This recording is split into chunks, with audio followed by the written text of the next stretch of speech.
কৃষক বন্ধু প্রকল্প রিলেটেড আরও একটি নতুন ভিডিওতে আপনাদের সকলকে জানাই স্বাগতম। ইতিমধ্যেই কৃষক বন্ধু প্রকল্পে আবেদনকারী দুয়ারে সরকার যে সমস্ত কৃষকরা আবেদন করেছেন সেই সমস্ত কৃষকদের স্ট্যাটাস পরিবর্তন হচ্ছে। অনেকের অ্যাকাউন্ট ভ্যালিড, অনেকের ডিডি অ্যাপ্রুভড, অনেকের এডিএ আপলোডেড। যে সমস্ত কৃষকদের অ্যাকাউন্ট ভ্যালিড ছিল সেই সমস্ত কৃষকদের টাকা ইতিমধ্যে ব্যাংক অ্যাকাউন্টে ক্রেডিট হতে শুরু করে দিয়েছে।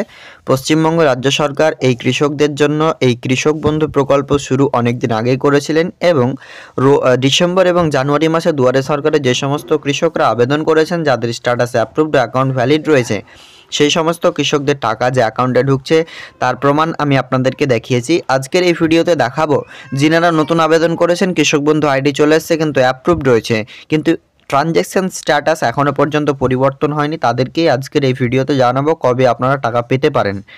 তো শেষ পর্যন্ত ভিডিওটি অবশ্যই দেখতে থাকুন। চ্যানেল নতুন হলে সাবস্ক্রাইব করুন। ভিডিওটি ভালো লাগলে লাইক করে বন্ধুদের সাথে ভিডিওটি শেয়ার করতে ভুলবেন না। তো যিনারা আবেদন করেছেন কেবিআইডি চলে এসছে এবং স্ট্যাটাসের জায়গায় অ্যাপ্রুভড রয়েছে কিন্তু টাকা ক্রেডিট হয়নি, আর ট্রানজ্যাকশন স্ট্যাটাস ফাঁকা রয়েছে, কবে পাবেন চলুন জানিয়ে দিই। তো এইখানে কৃষক বন্ধু প্রকল্পের অফিসিয়াল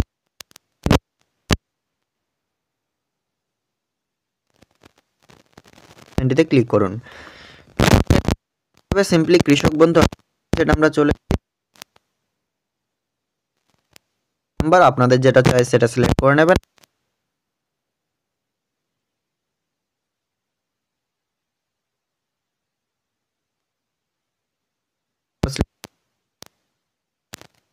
এখানে আপনারা ভেরিফাই করেন,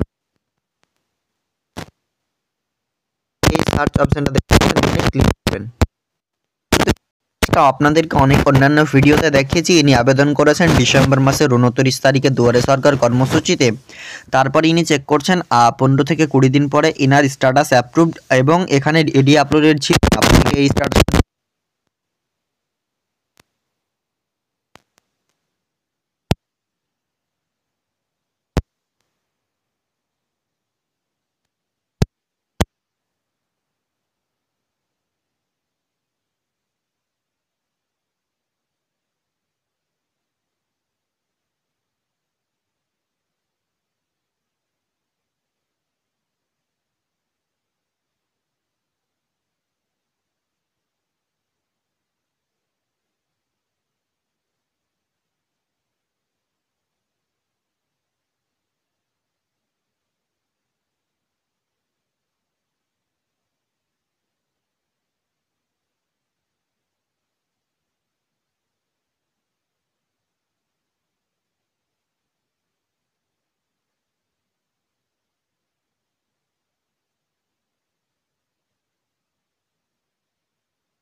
আপডেটের সেট আপনাদের স্ট্যাটাস আপডেট রয়েছে, অবশ্যই কমেন্টে জানান। আজকের আপডেট এই পর্যন্তই, দেখা হবে নেক্সট আপডেটে। Thank you.